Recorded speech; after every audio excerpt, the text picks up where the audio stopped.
بسم اللہ الرحمن الرحیم یا ایہا الناس اتقوا ربکم الذی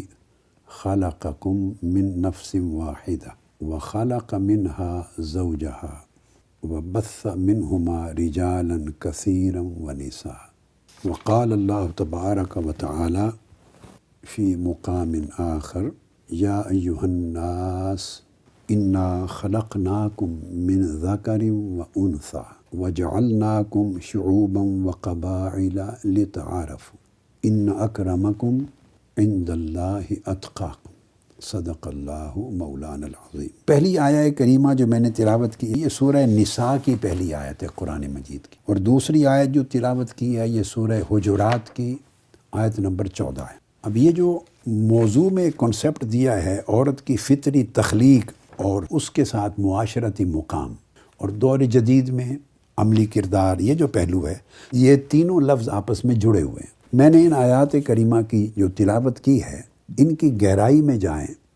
یہ جو سبجیکٹ ہے ان آیتوں میں موجود ہے اور اس کے اندر فطری تخلیق کا ذکر ہے عورت کی، اور پھر اس کے ساتھ جو معاشرتی مقام ہے وہ فطری تخلیق سے اس طرح جڑا ہوا ہوتا ہے کہ اللہ پاک اس کی فطرت میں جو بھی پروڈکٹ ہوتی ہے، تخلیق ہوتی ہے، کریشن، اس کی فطرت میں جو صلاحیتیں، خصلتیں، خوبیاں، ایبیلیٹیز اللہ پاک اس کی تخلیق میں رکھ دیتا ہے فطرت میں، ان کو اگر موقع ملتا ہے تو وہ ڈیولپ ہوتی ہیں اور وہی ڈیولپ ہو کے اس کے معاشرے میں اس کے مقام کو متعین کرتے۔ کبھی معاشرہ یا کسٹمز، رسم و رواج کبھی اس کی ان فطری خلقی صلاحیتوں کو صحیح طریقے سے ڈیولپ کرنے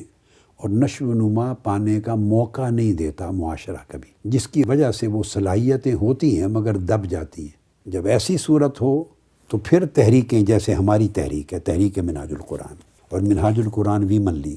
ایسی تنظیمیں اور انسٹیٹیوشنز اور اس طرح کے ادارے، پھر ان کی ذمہ داری ہوتی ہے کہ وہ ان کی دبی ہوئی صلاحیتوں کو بروئے کار لانے اور ان کو ریسٹور کرنے، بحال کرنے کے لیے سٹرگل کریں، تگ و دو کریں، تاکہ فطری تخلیق میں جو صلاحیتیں تھیں وہ بحال ہوں اور انہیں نرشمنٹ کا، ڈیولپ ہونے کا، نرچرنگ کا موقع ملے اور وہ اپنے اس رول کو انجام دینے کے قابل بن سکیں جو اللہ رب العزت نے متعین فرمایا ہے۔ اس موقع پر دو طرح کی تنظیمیں اور دو طرح کی جماعتیں یا دو طرح کے ذہن کار فرما ہوتے ہیں۔ تو جو طبقہ، یہ ہمارے ہاں موسٹلی مذہبی طبقہ میں وہ لوگ جو روشن خیال نہیں ہیں، جنہیں روشنی نہیں ملی، لہٰذا اپنی سمجھ کے مطابق اس کی تخلیق کا اور اس کی فطرت کا، اس کی خصلت کا، اور وہ دراصل ایکسپلائٹیشن ہوتی ہے یا سمجھیں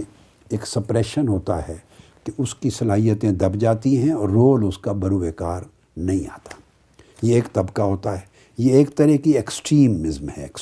انتہائی سوچ ہے ایک طرح کی۔ پھر اسی طرح جو لوگ عورت کے رول کو ڈیل کر رہے یا ڈسکس کر رہے ہوتے ہیں اور اس رول کی بحالی کی سٹرگل کر رہے ہوتے ہیں، اس میں ایک دوسرا ذہن آتا ہے، وہ بھی ایکسٹریم ذہن ہے دوسری طرف۔ وہ نام تو اس رول کی بحالی کا لیتا ہے، حقوق نسواں کا لیتا ہے، عورت کے مقام سوسائٹی میں اس کے مقام کو اور اس کے کردار کو اجاگر کرنے کا نام تو یہی لیتا ہے، مگر وہ حدود کو توڑ دیتا ہے۔ تو دیکھیے، کوئی چیز جس کے بارڈرز ٹوٹ جائیں وہ تباہ کن ہو جاتی، ہر وہ چیز جس میں توازن اور اعتدال کھو جائے، نہ رہے، وہ بدنما ہو جاتی ہے، وہ خوبصورت نہیں رہتی۔ خوبصورتی کی تعریف میں ہی توازن اور اعتدال شامل ہے۔ تو ایک طبقہ ایسا ہے جو حقوق نسواں یا نسوانیت کے نام پر جنہوں نے توازن کھو دیا ہے، تو عورت کو اصل حسن سے، عزت سے، تکریم سے محروم کر دیا۔ تو جس طرح ادھر ایکسٹریم تھا، جو لوگ یا تعلیم یافتہ نہیں تھے، پرانی ذہنیت کے تھے، تنگ نظر، تو جو توازن انہوں نے ڈیمیج کیا تھا اور عورت کے ساتھ زیادتی کی تھی،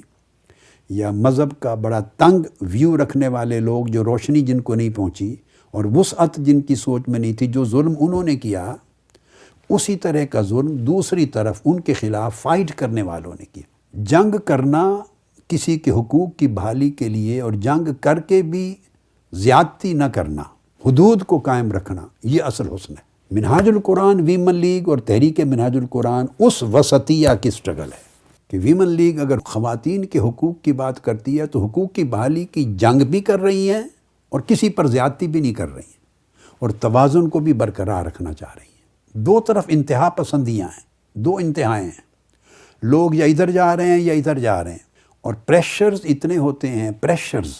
کہ آپ توازن اور اعتدال پر درمیان میں رہ نہیں سکتے۔ یہ تلوار کی دھار کی طرح بڑا عجیب سا راستہ ہوتا ہے، یا ادھر پھسل جاتے ہیں یا ادھر پھسل جاتے ہیں۔ تو جنگ بھی لڑنا اور توازن بھی نہ کھونا، یہ اصل بات ہے جس کو پیغمبرانہ کام کہتے ہیں۔